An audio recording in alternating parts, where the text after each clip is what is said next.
Think about every conversation you had today, every exchange, every reply, every sentence you sent or spoke or nodded along to. Now ask yourself one question. How much of it was real? Not polite, not functional, not impressive, not safe, real.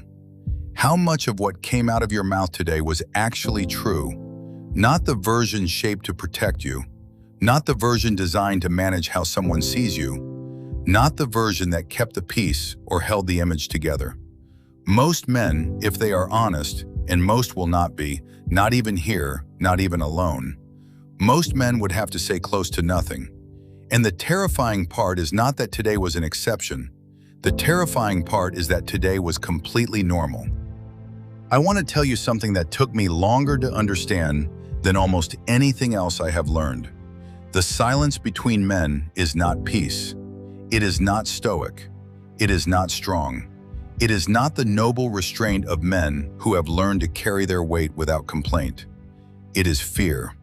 Dressed carefully, worn for so long that most men have forgotten there is anything underneath it. I know because I wore it. For years I called my silence discipline. I called my distance wisdom. I called my inability to speak the truth in a room with another man some form of sovereignty. It was not. It was the same fear that had been running my life since I was a child, listening to footsteps in a hallway, trying to read the sound before the door opened. The fear never left. I just gave it better language. Here is what the research will tell you if you look. The share of men who report having no close friends has multiplied several times over since the early 1990s. Not slightly increased, multiplied. The number of men who say there is no one with whom they discuss anything that actually matters, no one, has been climbing for 30 years without stopping. And the number who will admit that out loud in a real conversation to another human being, almost none. Because admitting it requires exactly the thing the loneliness already took from them, the courage to say something true. I have sat with men who were dying. Not literally, though some were.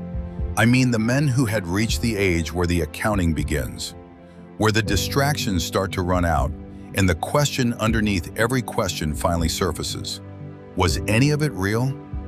These are men who had friends, who had decades of Friday nights and football games and conversations that lasted hours, who had brothers, fathers, drinking partners, colleagues, men they called their closest people.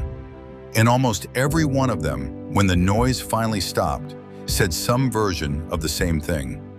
I never told any of them the truth. Not once. Not really. Not the thing underneath the thing. Not the fear that lived below the confidence.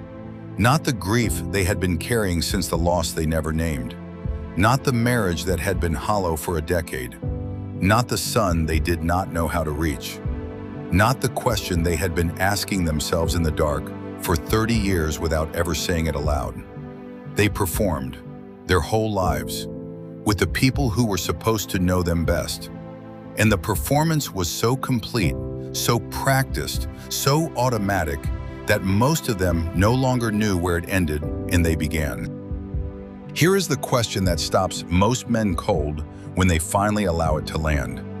If the people closest to you were asked to describe what you are actually afraid of, not what you present, not the composure, not the discipline, not the philosophy, what you are actually afraid of in the quiet, in the dark, in the moments when the image drops, would any of them know? Would a single person on this earth be able to answer that question accurately? If the answer is no, and for most men watching this, it is, then you have not had a real conversation in your life. You have had thousands of performances, and every person you performed for walked away knowing the character, not the man. I am not talking about weakness.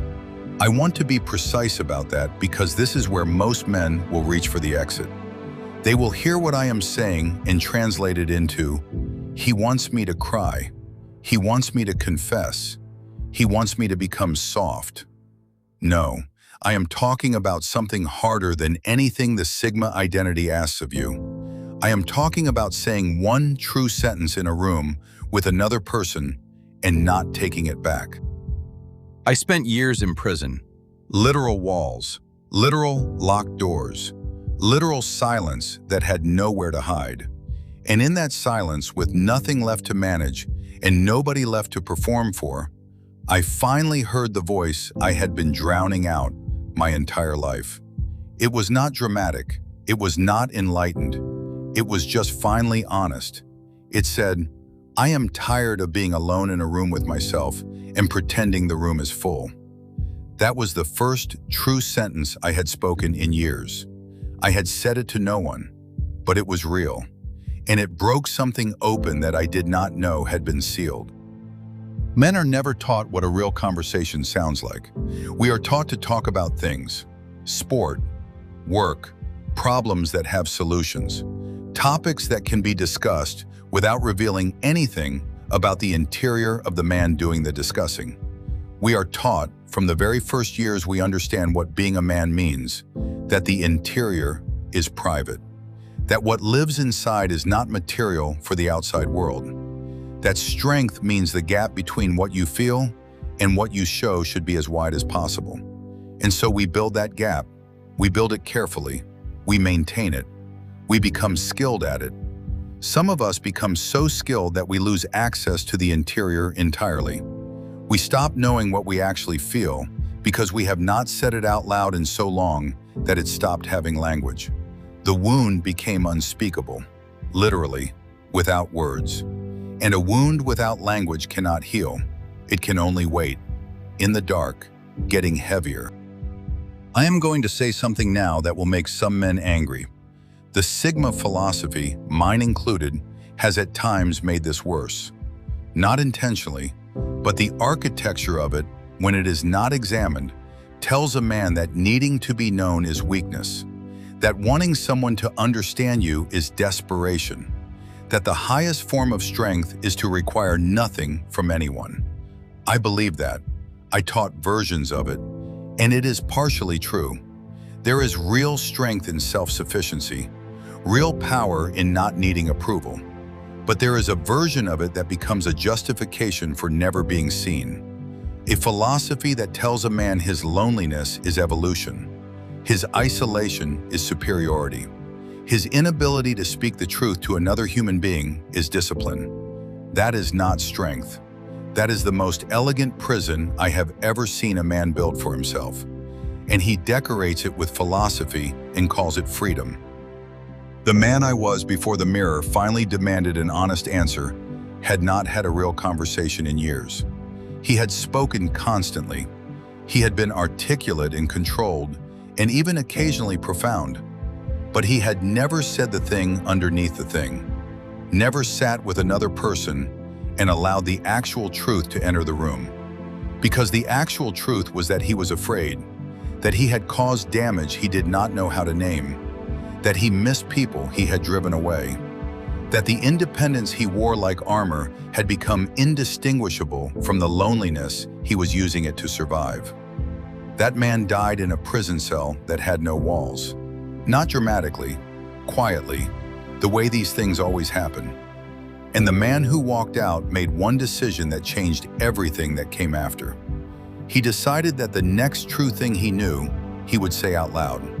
Not to perform honesty, not to seem evolved, because a life lived entirely inside the performance is not a life.